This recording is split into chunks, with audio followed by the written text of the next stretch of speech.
We're going to talk about post-secondary education tonight. Um, the agenda, we will start with announcements, and then we'll have a brief presentation on informational interviewing by a guest speaker.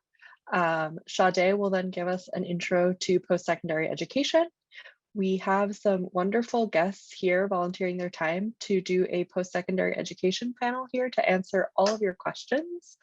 And then we'll go into youth choice workshops where you'll have the opportunity to choose between a session on financial aid from the University of Michigan Office of Financial Aid or cover letters with your SummerWorks team. So be thinking about which one you might want to join.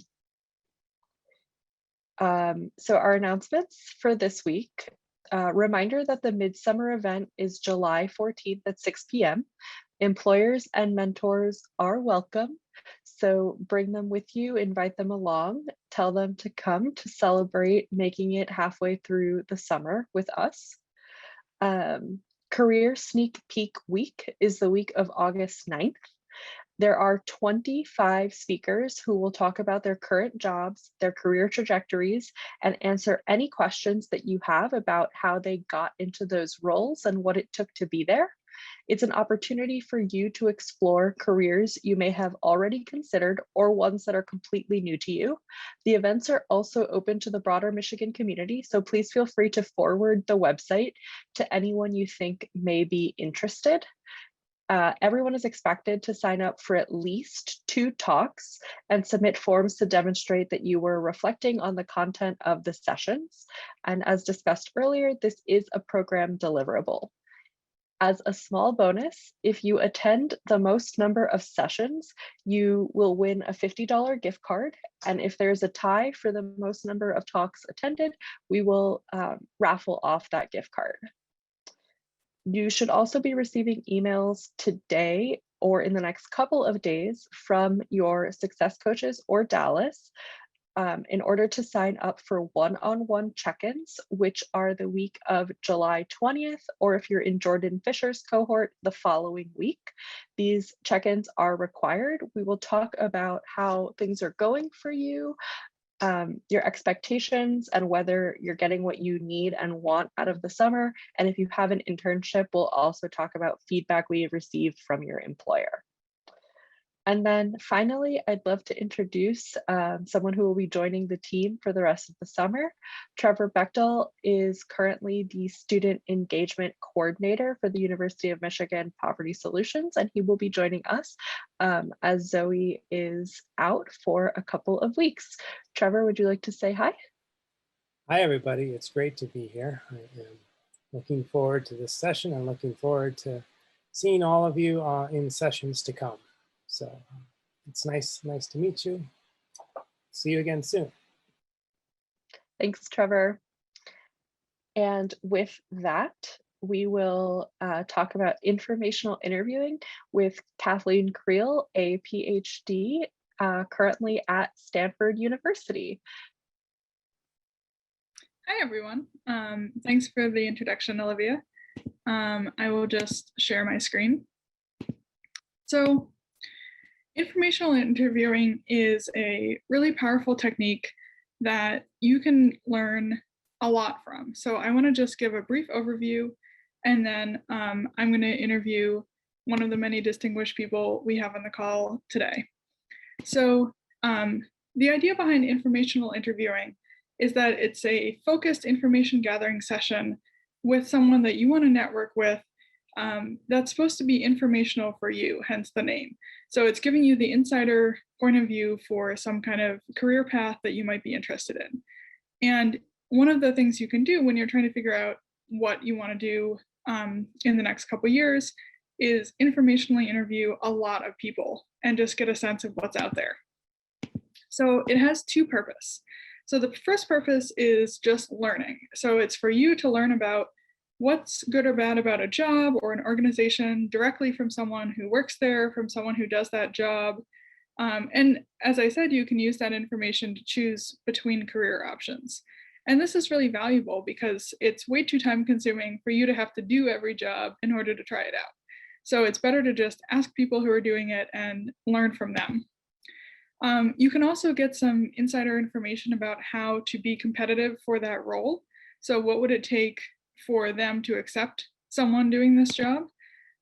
Or insider information about that field or company. Trends, what's happening next.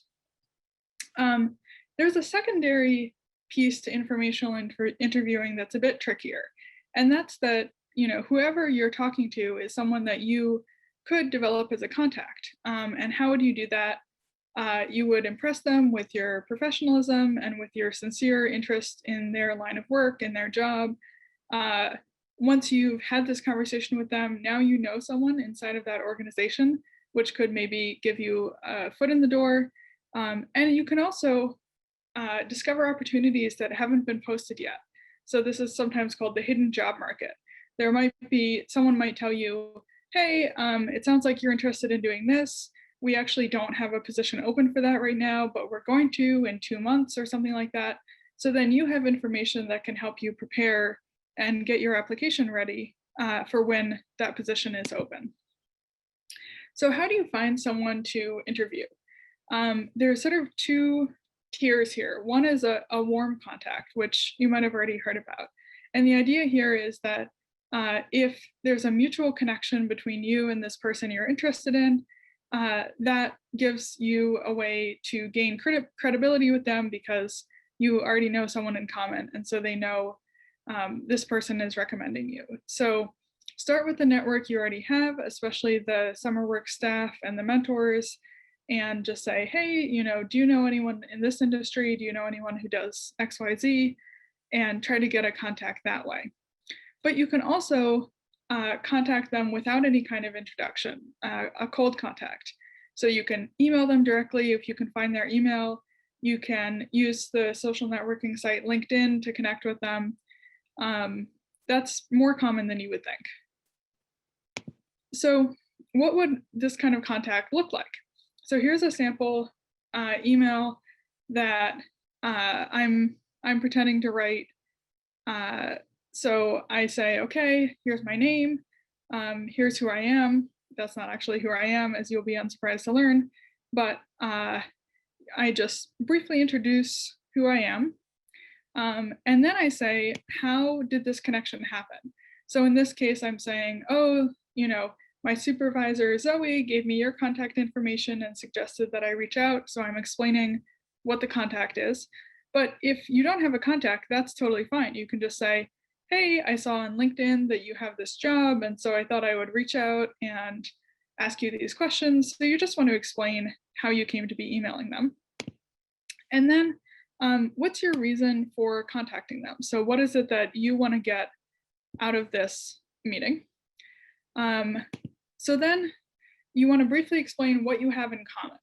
So in this case, maybe there's a project that you've been working on that they've also been working on, or maybe the work you're doing now in SummerWorks is tangentially related to work that they're doing, or maybe something you're just interested in is a connection with something that they're working on right now.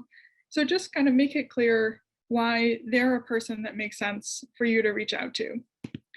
And then the last part of the email is what you're asking them for. So in this case, you're asking them for a brief meeting. It can be 15 minutes, it can be 20 minutes, it can be half an hour. It cannot be longer than half an hour. That's about it. And you're saying, hey, would it be possible to schedule this time with you at your convenience for me to ask a few questions and get your advice on whatever it is that you want advice on? You can give your availability, but make sure to emphasize that you can be flexible and work around their schedule. So how do you do this well? The first important thing to stress is that you should keep your introduction of yourself really short.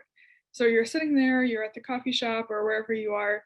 It's really tempting to say, hey, I want to impress this person. I should, really explain my whole deal and why I'm interesting and, everything I've done up to this point. I would strongly recommend not doing that. You're there to learn. You want to use your time to learn from them. And also people like to talk about themselves, and they will like you the more they get to talk. So keep it really short, just, a few sentences of introduction of yourself, and then start asking questions from your list. So you've prepared some kind of list of questions. Maybe you have it memorized, maybe you have it on a little piece of paper, but you just want to be prepared to take advantage of the time you have and ask the questions that are going to fit in the amount of time you have. This is really important. Do not ask in that meeting for a job or for an interview. So the whole premise of the informational interview is that you're not asking them for a job. The sort of socially tricky part of it is that it might turn into a job later, but during that meeting itself, you both have to pretend that there's, no interest from you in directly having a job. So this is one of these, social dances that you just have to do. So you don't say, hey, can I have a job? Hey, can I have an interview? You just sort of let that happen if they bring it up, or wait a few weeks or months and get in touch with them again and say, oh, thanks for your advice. Now I'm applying for a job at your company, blah, blah, blah. The other key thing is to respect their time. So if you ask for 15 minutes, you have to stop exactly at 15 minutes and say, hey, I want to respect your time. I would love to keep talking, but if you need to go, I understand. That leaves a positive impression with them of you as someone who's professional, who has it together, and who they might want to meet with again. Okay, so now we're going to do a sample informational interview. So I'm going to stop sharing.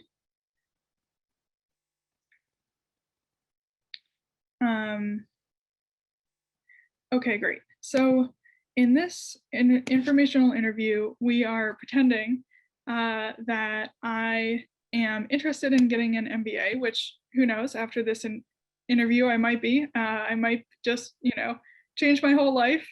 That can happen after an informational interview. So I've sent an email to Miss Archer. I've asked for her time. And now we're sitting down and I'm going to say, thanks so much for making the time to talk with me. I just wanted to ask you a few questions about the MBA program because I know you just successfully completed your MBA. So why did you decide to go originally? Hi, Kathleen. So great. It's great to chat with you today. I think that's a really great question. I actually get this question a lot. So for me, I was working in the nonprofit space doing college access work before coming to business school. I had gone straight into that role as a college advisor after undergrad. And so I had been working in that role for 4 years. And there just wasn't much upward mobility at the company I was working at. So I started kind of looking into other things and just trying to figure out what I wanted to do next because I was really just kind of ready to make a transition. So a couple of my friends had gotten their MBAs and they told me a lot about how flexible of a degree it was and how many great things you could do with your MBA. So I did a little bit of research into it and it seemed like it'd be a great fit. So from there, I kind of just started researching different schools I was interested in and I ended up at University of Michigan. So yeah, thank you for that. It sounds like you had a lot of experience. What kind of portfolio do people need to have in order to apply to business school? Yes, another really great question. So there's nothing set in stone with what you have to have in your portfolio. The only things that are going to be solid across the board, you're going to need to take the GRE or the GMAT, which are both standardized tests. You can choose one or the other, whichever one you prefer. It's kind of like you took the SAT or ACT to get into college, probably. Same thing with the GMAT or GRE. You'll probably also have to write some essays for your application. So definitely be prepared to write some essays. And then you will likely need at least one letter of recommendation. So that could be from a previous boss that you may have had or a previous professor that maybe you had before. But those kind of 3 things are going to be pretty solid across the board. You're going to need those. Experience-wise, people in the MBA program come from all over. So I worked in the nonprofit space, working with high school students before. Some people were already working in the business world before, and so they're just kind of coming to, gain some more business skills with the MBA. Some people worked in healthcare before. So people really can come from all over as far as your professional background that you might need. That's really great to know, because I certainly would not have a traditional background. So what were some of the most important things that you learned while you were there? Yes. So I would say, obviously all of your math skills and analytical skills that you learn, those are obviously great. But I think one of the biggest things I learned during the MBA is the importance of networking. And I know that's something that, networking is this big like buzzword. I always heard how important it is and how great it is to do before, but no one ever really tells you how to get your feet wet with networking and to how to really start. But during the MBA, we had a lot of like coffee chats where I do things like this with people at different companies I might be interested in. And so that was a way to kind of start networking with people already in the business industry doing things I want to be doing. Or my school, they'd also have different companies come to campus, and you could just kind of chat and network with them that way. But outside of that, also just kind of leaning on some of my colleagues and my classmates to see, well, who do you know at Google, or who do you know at Apple, and just kind of getting connected with people that way. And I've just really learned the importance of networking, I think, during the MBA. It's definitely key. That's great. That makes a lot of sense. So those are some of the highlights. What were some of the lowlights, or the things you enjoyed least, or the things that were different from what you expected? Yeah, that's another really great question. So we can back up a second, back to those analytical and math classes I was talking about. Until the MBA, I had never really taken a super challenging quant class, or like a math focused class before. I had taken some kind of intro to econ classes and things like that in undergrad, but nothing too serious. So I kind of just dug right in with the MBA. As soon as we got here, we were taking things like economics or finance and statistics, and it was just all very new for me. So it definitely was tough. It was challenging. It was hard work, but working with some of my classmates, we were able to form study groups, or I was able to go to office hours with my professors. And a lot of the classes also had tutoring sessions after class and things like that. So it definitely took a little bit of extra work for sure, but I'd say that was definitely one of the more challenging parts of the MBA for me, was just kind of those math and analytical classes, just because I just wasn't really used to them. Yeah, absolutely. So what are some of the things that you're set up now to do that you weren't before you did the MBA? Yeah, so I think a lot of those analytical skills that I gained in those classes are very transferable. So, in classes like statistics, we were learning how to do a lot of really cool things in Excel, or in Google Sheets, whichever you prefer. So I'll be able to kind of take that with me into my next role, is kind of those more analytical, more hands-on skills. And then I think also just that network I was talking about as well is going to be very helpful moving forward. So, when I get ready to recruit for a full-time position, since I've graduated now, I've gotten connected with so many people at different companies that I can kind of just use that networking to connect with people that I didn't necessarily know before. So I think just kind of those more analytical, sort of hands-on skills, along with those connections I've made through networking, those will help me moving forward. Fantastic. Well, thank you so much for your time. I've really learned a lot about the MBA, and I feel like I have a much better sense of all the great things it can bring, and I really appreciate it. Of course, Kathleen, let me know if you are interested in applying to Ross or any other MBA programs. I'd be happy to connect you with other people I know at different schools too. Wonderful. That's so kind of you. Awesome. Well, it was nice meeting you. Stay in touch. Nice meeting you as well. All right, great. So that was a good example of what informational interviewing can be like. So here are some other questions you can ask. We'll obviously share this with you. So you can also ask about next steps, what kind of education you would need, trends in the field. So there's a wide variety of similar questions you can ask.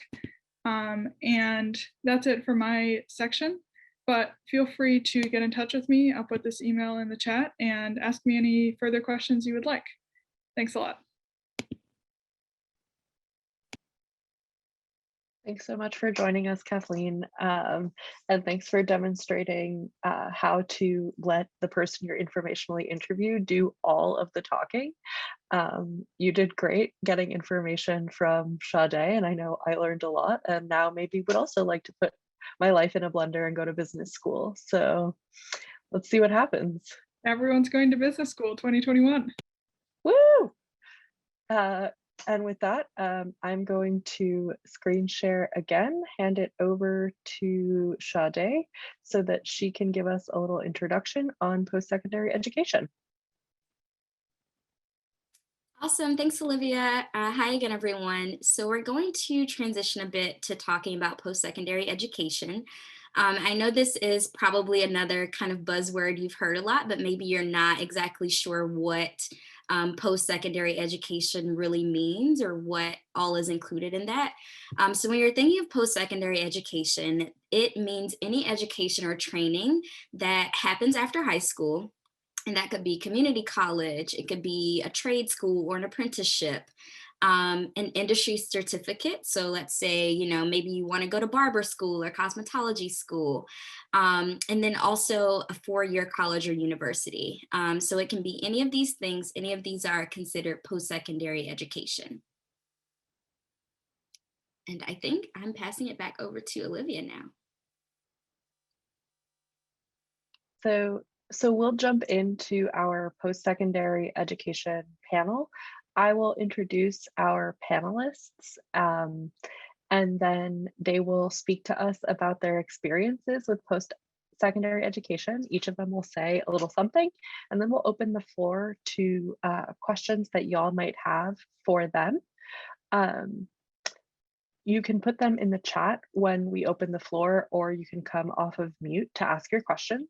The panelists are very generously volunteering their time, and it would be really great to ask them anything that you want to know about college, and remind her that y'all have set a goal of participating in professional development. So this is a great opportunity to practice that skill. So tonight with us, we have Mark Chung Kwan Fan, who is the Assistant Director for Engagement at the Spectrum Center. He went to college at Adrian College, where he majored in Spanish and French, and then got a Master's in Student Affairs Administration from Michigan State. We also have Nadine Dupree, who works in Information and Technology Services at the University of Michigan. Steve Vinson is here tonight from Michigan Medicine, where he works in healthcare finance and project management, and is also increasingly taking roles in DEI, so diversity, equity, and inclusion. He did his graduate work at the University of Michigan School of Public Health. We also have from the Prison Creative Arts Project at Vanessa Majewski, who serves as the Associate Director. She got her BA in Language and Power from the Residential College at and an MPA at Dearborn. And finally, April Royster, who is the Associate Director of Audit Services at the University of Michigan. She has a degree in accounting from Michigan State and is also a certified public accountant. So I will try to pin all of our panelists, and then I will turn the floor over to y'all.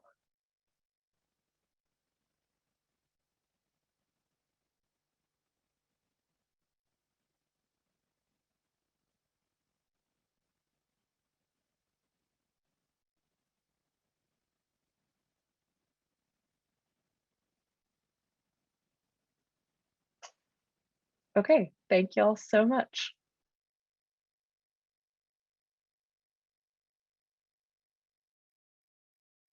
Mark, do you want to kick us off?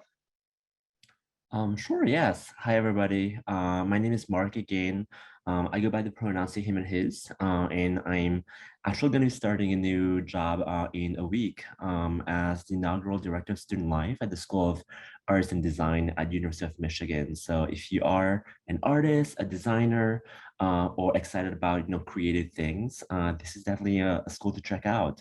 But I think so. One of the things that we were asked to talk about was kind of our career journey. So first and foremost, I came to the USA, right, as an international student, going to Adrian College and did my bachelor's there, not really knowing what I wanted to get into. I think oftentimes when you go to college, people are like, they know what they want to do already, and they don't there's not a lot of grades for folks who are undecided, who don't have a major, who are not sure what they want to do. And I want to say that's okay, if you don't know what you want to major in yet.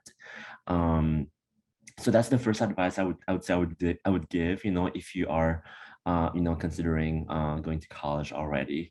When I graduated, I immediately went for my master's in student affairs at Michigan State. Don't tell my fellow colleagues here. I know April understands a little bit too. But one of the things that I kind of regretted, I would say, when I started graduate school was having yes, Dallas, go white. But was to take some time off from school. A lot of people rush going to school, and I would say something that I wish I had done was to acquire some professional experience, working full time or part time, and just really knowing like what is work about, like what does being a full-time staff or part-time staff is like, right? And really bring that knowledge to graduate school is something that I feel like I wish I had done, right? Because once you go to graduate school, you learn about theory and practice, and you specialize a lot in these different fields, but you don't really know what that looks like in practice, at work, right? So that's the second advice I would give to folks, is to think about that. And so after that, I just, went on to St. Louis, Missouri, which I'm actually at right now. I'm visiting in St. Louis right now, working as a hall director at St. Louis University, which is a private Jesuit Catholic university. And then moved on to coming to University of Michigan with a Spectrum Center, which does gender and sexuality work, so LGBTQ work. So I work with LGBTQ students at the intersection of their identities. So, students of color, students with disabilities, students of, poor and working class backgrounds, et cetera, et cetera. And now moving on to working with artists and designers at University of Michigan again. So that's kind of my background, where I'm at right now. A few things that I would say in terms of advice I would want to give is, one, really thinking about where you want to go to school at, right? And that is a big decision, right? They're choosing you in terms of enrollment, but you're also choosing them, right? And knowing that you are going in, hopefully finding community and finding people who look like you, is really important. For me, I struggled going to Adrian College, which is a predominantly white institution, where I was one of the two Asian folks in the whole university, and I think that was hard for me. And I just wish I'd done more research about where I wanted to go or could go. And the last piece of it, well, let me give two more pieces of advice before I pass on to my colleagues here. One of them is, once in undergrad, right, once in college, try to find a mentor. Trying to find somebody who can speak your language, knows where you're coming from, has had similar experiences, right, and can give you advice in terms of how to navigate college and what to do and what not to do as well. And the last thing, should you decide to go, whether to undergraduate or graduate school, right, think of scholarships and grants, and think of, how to have minimal loans when you go out to school, because for me, for my graduate studies, I had an assistantship where I didn't have to pay for school, right? And I had a stipend to be able to go to school. So they paid me to go to school and paid for my tuition as well. So I would say, if you are do that, consider, getting as many scholarships and grants as possible, if you're able to. So this is my little speech there. Nadine, I don't know if you want to go next. I'll be honored, Mark, and that's a hard act to follow, but I'll try to do my best. Hey, everybody, my name is Nadine Dupree. I am an HR Business Partner Senior with the Information Technology Services Department. I have been with the university 3 years. I have been in HR for 22, so I'm probably a little more older than most. And I echo exactly what Mark said. It's hard to know what you want to do when you grow up. And the important thing is to be able to pivot and be flexible and honest with yourself. My undergrad is from Duquesne University in Pittsburgh. So go Steelers, black and gold. I'm sorry if you're a Lions fan, y'all, but we're the best. Nonetheless, when I started, I was actually pre-med. So I started school as a second semester sophomore, and I had to do a project where my patient had cancer, and I took it very personally, and I was crying, and my professor was like, "You're too soft to be a doctor." And I'm like, "Oh, maybe I am too soft, and it's okay to have feelings." But then I called my mother, and I thought she would have a heart attack, because I'm like, I don't want to do this anymore. And they had a lot of time invested in me at that point. And she's just like, "Okay, well, take time and figure it out." So then I decided money makes the world go round. So I'll be an accountant, and I'm good with numbers, and my dad's an engineer. So that kind of seemed like it made sense. April's smiling. So when I graduated from college, I was the assistant finance director for a local government entity. I did pursue my CPA right away out of school. So I'm licensed in Pennsylvania. Then I was just kind of doing my thing. I was on audits at a local bank, and I was in San Francisco. And I realized, like, being in an audit in a beautiful place by yourself is not a lot of fun, because I miss people. And I was on this audit for 2.5 weeks, and I finished the audit early, and I begged to come home. But in that time, the HR department had reached out to me and said, "Hey, we have this job as a recruiter, if you're interested in apply." And I'm like, "Man, please, I'm a bean counter. Those people don't know what they're talking about." But I missed people. I realized, like, being in that sub basement with no windows for 2.5 weeks, that was my lifeline, was people. So when they reached out again, I decided to apply for the job. It was absolutely the worst interview of my life, but I nonetheless got the job. So I would say with that story, just be, know that sometimes, even though you're making a decision now, it doesn't have to be for the rest of your life. It can be something that somebody sees in you, develop your potential, and just learn to pivot. So while I was at the bank, I also went to school full-time, so full-time work and full-time grad school. Finished in 2 years, just like a full-time student would. Everything was scheduled, so being organized is important. I very much like what Mark said about finding your community. I chose Duquesne not because I'm Catholic, although it's a Catholic university, but I came from a school of 100 people. So I know there was also a reference to that green school, and I did look there at Michigan State, but the classes were too large for me. And that's not a slam or anything. I mean, I was pre-med at the time, and I came from a school in the Amish community where I was one of 8 Black kids in my whole school district. And I wanted to be more than a number. Like, I need that personal interaction. So for Nadine, it was important that I had that, and that's what Duquesne provided to me. So they offered me a full scholarship, a half scholarship on Christmas Eve. So I got a call on Christmas Eve right before dinner offering me to go to Duquesne from the president of the university. So that's, to me, like, that personal touch, that was important. In terms of like the financial part, my dad retired when I was 15. I thought he was crazy. Like, you didn't retire for the other 5, then why are you retiring now? Go and work. But my dad was older when I was born, but I didn't know it. But I tried to do my part. I tried to be a resident assistant, so I got free room and free board. And what that also meant personally to me was I didn't have a roommate. Like, I like people, but I also need my cradle to go back into and recharge. And I had my own restroom as well. So like dorms are different now, you guys.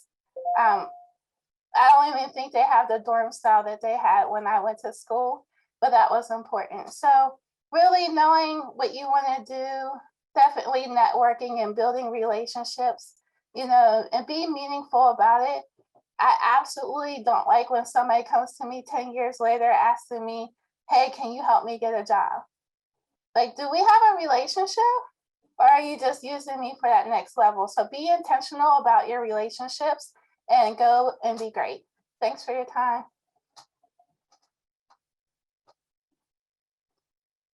April, you want to go next? Sure, I'll go next after you gave me a bad rep as an audit. I love the audit. So, Everybody loves auditors. yeah, so good evening, everyone. As my intro says, you know, I graduated from high school. I went to a pretty large high school, so there were 400 plus people in my graduating class. So when I got to Michigan State, there was someone from my high school in one of my classes my freshman year. So I didn't have as much of a transition because I came from big and went to big. But like Nadine said, it's not for everybody. So you need to find a school that feels right for you. I also was lucky in high school in that I had a bookkeeping class, and that was sort of my thing. People were talking about, you know, going to engineering, they make really good money, but nobody could ever tell me what an engineer did. And I didn't really like science that much, but I liked math a lot. But come to find out in my career as an auditor, I don't really deal with math a lot. I have the analytical skills, but the session you had earlier today about informational interviewing, I do that most of my day. I have to talk to people across the university about a various area that we're going to audit. Sometimes I know something about it, sometimes I don't. And I have to go in cold and introduce myself and get those individuals to talk about what they do. And then I have to identify, are there internal controls, where are there weaknesses in their processes, what things can we audit and validate and go through that process. So I interview people and talk to people more so than I sit at a desk and crunch numbers all day. So from that aspect, I do like talking to people and interviewing people. I think they say I'm introvert comfortable, right? I can tolerate so much, but I can be and play an extrovert when I need to get what I need. So the advice I would give, the networking is key. I can't stress it enough. And to be intentional, like Nadine and Mark said, one of the jobs I've gotten in my career was truly through a connect. You know, I was in between, you know, looking for an upward mobility position. Someone in my network told me about a job. I applied, went through the process, and I wouldn't have known about the job had I not had the connect. And the other advice is life's going to happen to you.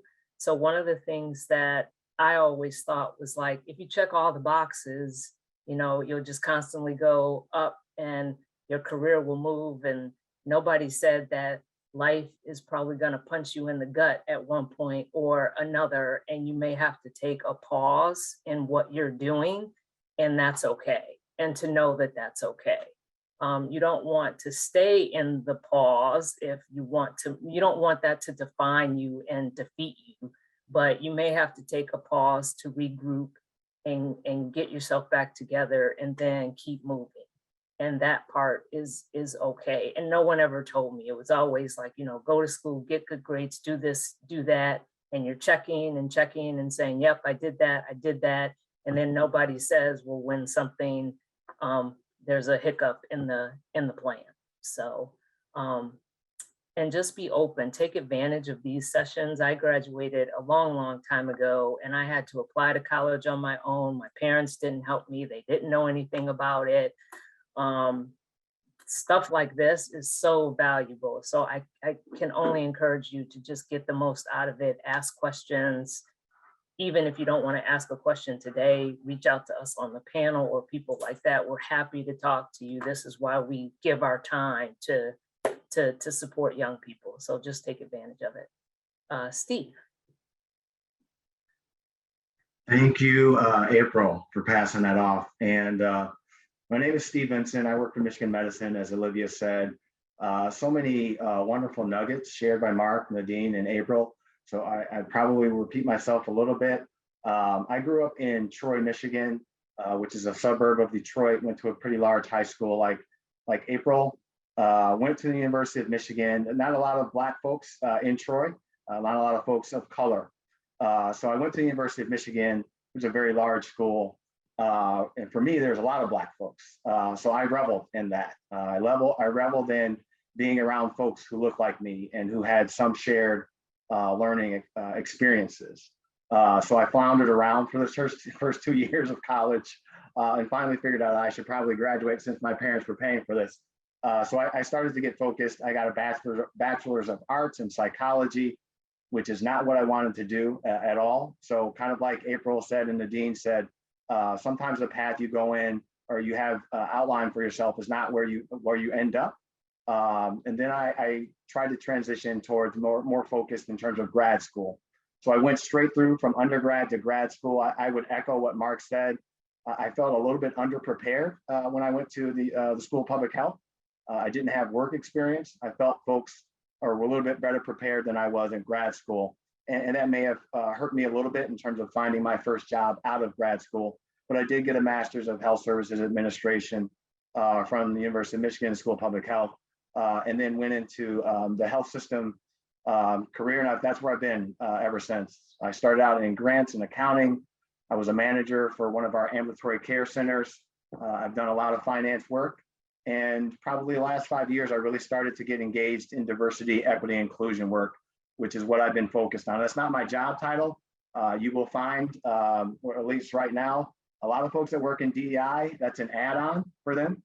And we are doing that extra work because we care and we're passionate about everything that DEI means to us. With respect to, I think, some of the values, work ethic, I do have, I think, an unhealthy work ethic because I'm not the smartest person in the room. So I feel like I have to work harder, say please and thank you as much as possible, and be and demonstrate empathy. I think as I've matured, some of the Michigan Medicine values that we have, caring, inclusion, teamwork, have really resonated with me as I've matured. That was not something that I was really focused on when I was younger. I was really just focused on me and not others. I would say in terms of some advice, I think work-life balance is important, and whether that's school, whether that's work, you have to have balance. You have to have interest in, whether that's other interests inside of work, like DEI for me, like being a wellness champion, which I am as well, or outside of work. I found sports, I found volunteering, personal fitness, and then lastly, family. I would echo what Mark said in terms of finding a mentor. I think Black leaders at Michigan Medicine have really helped me with my career, and I've really tried to leverage their experience and their support in my career growth. And in terms of social wellness, they've really helped me as well. But I've also had folks who don't identify as of color who have been helpful as well. And I've had some allies and advocates who have helped me in that space as well. I would echo what April and Nadine said in terms of some lessons that I wish I would have known then. Try as many things as possible. You have to explore and take some risks. Another thing for me is that I really valued is knowing your history.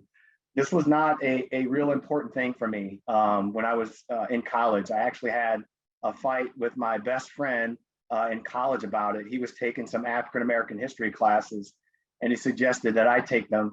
And I said, no, I'm going to take these business classes. I'm going to take these finance classes. How is African-American history going to help me find a job, right? How is it going to help me go to graduate school? And I was dead wrong. And I think understanding our history, understanding ourselves, and being self-aware and confident in those shoes, confident that we can be our authentic selves, I think that's important. So I would encourage that in your school journey is really knowing your history, knowing your identity. We've talked about networking, so I'm not going to say that. I think volunteering is also important. You have to pay your dues, and there's power in watching, listening, and learning. And volunteerism often opens up opportunities. But you have to find a space where you have to say no at times, because if you take too many volunteer opportunities, that can become overwhelming. So again, I would just encourage you to value self-care and look at it from a holistic perspective in terms of wellness. And then lastly, be ready, right? Chance favors the prepared mind. That's something that Louis Pasteur said. So make sure you're doing your homework and you're prepared for whatever challenges face you. And I will pause there and pass it off to Vanessa. Hi there. So, I mean, a lot of what I have to say has already been shared, you know, the importance of building relationships and being open to new ideas and getting to know yourself. So when I think about my career journey, so currently I am a program administrator. And so I work with our program's faculty director to set the strategic direction for our program and then put in all the practical things that make that go. So like the budget and the staff team and the collaborations and sharing our story. And it's the kind of work that I never knew existed in high school. Like I didn't have the kind of role models around me who did that sort of work. And so I didn't really imagine it. And I didn't know about informational interviews. So I'm so glad that you all know that strategy. So when I was in high school, I was 100% for sure that I wanted to be a high school English teacher because I was passionate about education.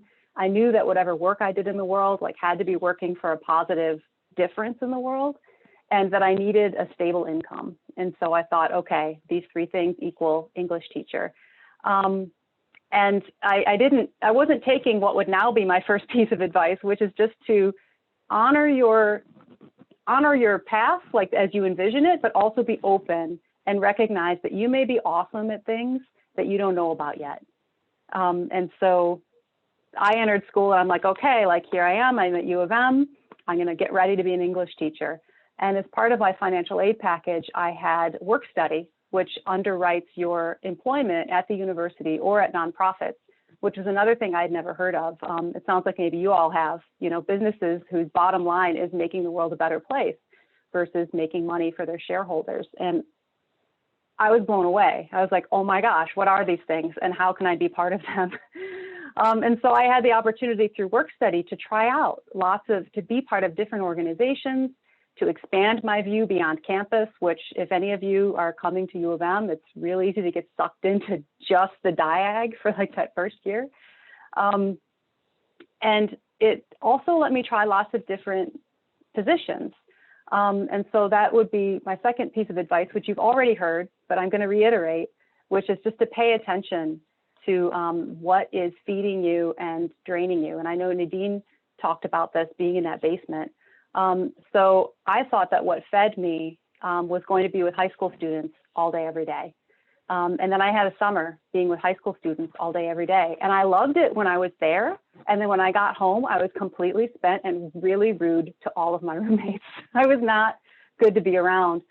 And it wasn't until I worked for the same organization, but in an administrative role, that I realized, oh, wait, I can work on the same issue, but come home and be a nice person. There's more than one way to do this. And so recognizing oh, maybe I need to try this administration thing more and find out more about it. And so that's what I did. I took on more roles like that through my work study. And then when I graduated from U of M, I knew I wanted to stay in the area. I was volunteering at the place where I work now, Prison Creative Arts Project, and I wanted to stay. And I was also called to service. And I also knew that as a service, doing national service would defer my loans and give me an educational award. So there was the call to service and also the awareness of student debt happening. And so I did 2 years of national service here in Washtenaw County, doing nonprofit administration and really learning more about what that was and what I liked about it, and that I really could see myself doing more. And then after that, I was offered a position at the place where I was volunteering as their first ever development director, which is a person in a nonprofit who raises money for the organization.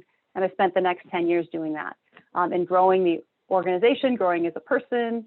My duties started to change, and I was really more the right-hand person of the director than just the person who raised money. And I recognized at some point, wait, I'm not really excited about the raising money. I do it because I have to, and everyone's relying on me.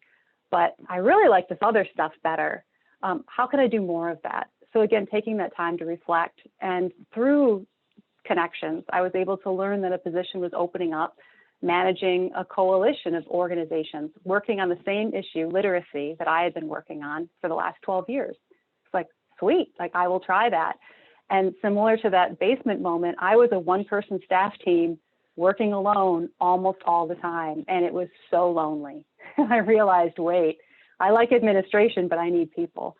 And so, you know, I guess this just speaks to the point we've heard earlier that, you know, even as you go through your career, you're going to learn more about yourself, about opportunities, and you have the chance to make changes. So I learned through some contacts that Prison Creative Arts Project was hiring. I was successful. They hired me. I ran a program here for a few years before moving into my current position. And to touch back, I don't know if it was April or March. Somebody mentioned about I think it was April, when you're talking about checking all the boxes. And it's like, I got to do this, and then I got to do this. I just want to emphasize that, like, all of life's milestones are on your timeline. And I say this as someone who's a non-traditional student too. So the first time around, very traditional student, right? Second time around, it was 20 years since I graduated undergrad when I went back for my master's, because that was the right time for me. That's when I knew I wanted to do it. I knew what I wanted to study, and I had the financial means to do it. And it, like, who does that, right? That's not on anybody's checklist, but it was on mine. And so I just say to you that, you know, as you're open to new possibilities, as you're learning more about yourself and what feeds you and what drains you, to also remember that it's not like a checklist race. Like, go through and check the list on your timeline, because that's, I don't know, I sound cheesy, like, it's your life, you know, it's nobody else's, it's up to you. I'll stop there. Thank you all so much for sharing that wonderful information. I'd love to ask our participants if they have any questions for our panelists.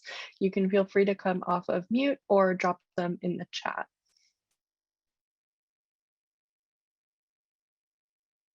I had a question really quick for Mark. My name is Paris Carter. I was wondering if you could elaborate a little more on, like, how you had the program where they paid for your post-secondary education and they also gave you the stipend. Yeah, for sure. So for graduate school, more specifically, whether it's a master's or doctorate program, typically they have what they call assistantships or fellowships, or like research assistantships as well. So, and that's different from internships. The internships are more like hourly, but what I'm referring to with the assistantships, whether that's research assistantships or graduate assistantships or fellowships, those are, you know, you interview for them as a job, you work part-time to 20 hours a week while studying full-time. So depending on the school, some of them are like, you know, you have to have full-time status, which was the case for mine. And they, you know, you work with them, whether that's research or doing practice work, and typically in line with your field of study, but it doesn't have to. We've had public policy people who were graduate hall coordinators, for example, and help the full-time professional staff like manage a residence hall, right? We had, you know, people in engineering helping out with a writing center and had the graduate assistantship with the writing center. Or, you know, you might be able to help out with your faculty research as well. And that's where, you know, from I stepped in when Shadi was sharing about networking. And that's when, you know, you have to network with faculty members, even sometimes before going to graduate school. So you kind of like know what kind of research they do. And if you have interests that align, right, you can tell them like, I'm really interested in working with you. You know, do you have any opening with assistantships for me to, you know, be part of your team? And typically, again, with the word assistantships, right, or fellowships, that's where they pay for you let me rephrase that. That's why they pay for your tuition fees and offer you a stipend, which typically is minimal, but that's better than nothing, right? Because you're still working and providing labor. So that's kind of like the process for graduate school. Almost all graduate programs, let me rephrase that, almost all graduate schools have assistantships, whether that's within your discipline or outside of your discipline. So I would say, you know, if you're interviewing for graduate school, or if you're applying for graduate school, ask the program coordinator, you know, if there are any assistantships available, you know, throughout the university. I hope that helped, Paris. That did. Thank you.